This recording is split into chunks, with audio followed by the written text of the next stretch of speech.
রাজ্যে মরছে তৃণমূল, মারছে তৃণমূল। ফের মালদহে খুন তৃণমূল কর্মী। অভিযুক্ত তৃণমূলের বুথ সভাপতি। সালিশি সভাতেই রক্তারক্তি কাণ্ড।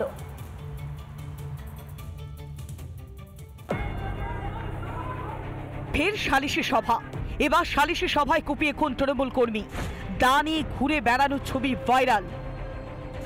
এসব ছবি মালদার কালিয়াচকের, যা অনেককেই মনে করিয়ে দিচ্ছে চোপড়া ত্রাস তাজিমুল ইসলাম ওরফে জেসিবির কথা।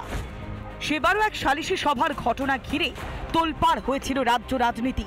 সালিশি সভার নামে অত্যাচারের ভয়াবহ ছবিতে শিউরে উঠেছিলেন সকলে।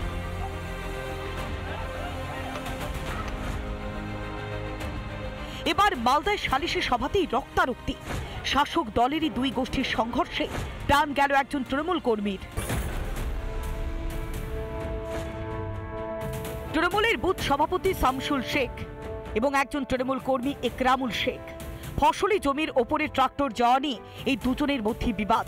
বুধবার গন্ডগোল, বৃহস্পতিবার বসে সালিশি সভা, আর সেই সালিশি সভাতেই রক্তারক্তি কাণ্ড।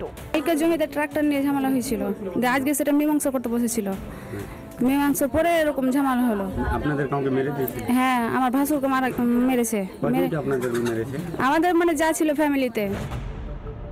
কুপিয়ে খুন করা হয় একরামুল শেখ নামে একজন তৃণমূল কর্মীকে।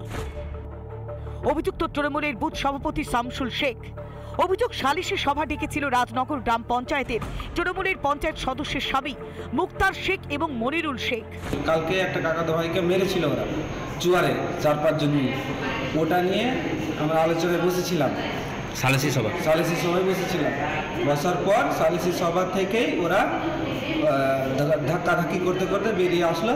বেরিয়ে আসার পরে হাসলাটি নিয়ে আলো পাতাড়ি কোপ দিতে থাকলো। তৃণমূল কংগ্রেস সরকারে আসার পর থেকে পুলিশ প্রশাসন বলে কিছু নেই। পুলিশ প্রশাসন এখন প্রত্যেকটা তৃণমূল কংগ্রেসের নেতাদের যে ব্যক্তিগত কার্যালয় সেখানে পরিণত হয়েছে। সেখানকার আইন শৃঙ্খলা রক্ষা তৃণমূল কংগ্রেসের নেতারা করে। দুই পরিবারের মধ্যে কোনো ঝামেলা হয়েছিল জমি জায়গা নিয়ে, সেটা পারিবারিক ঝামেলা। সেই সালিশি সভা সেখানে হয়েছিল, সেখানে মাথা গরম করে সব নিজেরা মারামারি করেছে। গাড়িও শুধু হচ্ছে, একজন মারা গেছে, একজন হাসপাতালে ভর্তি রয়েছে, তিনিও সিরিয়াস। এটা সম্পূর্ণ পারিবারিক ঝামেলা, এখানে দলের কোনো ব্যাপার নেই। এলাকায় উত্তেজনা থাকায় চলছে পুলিশের টহলদারি। রিপাবলিক বাংলা।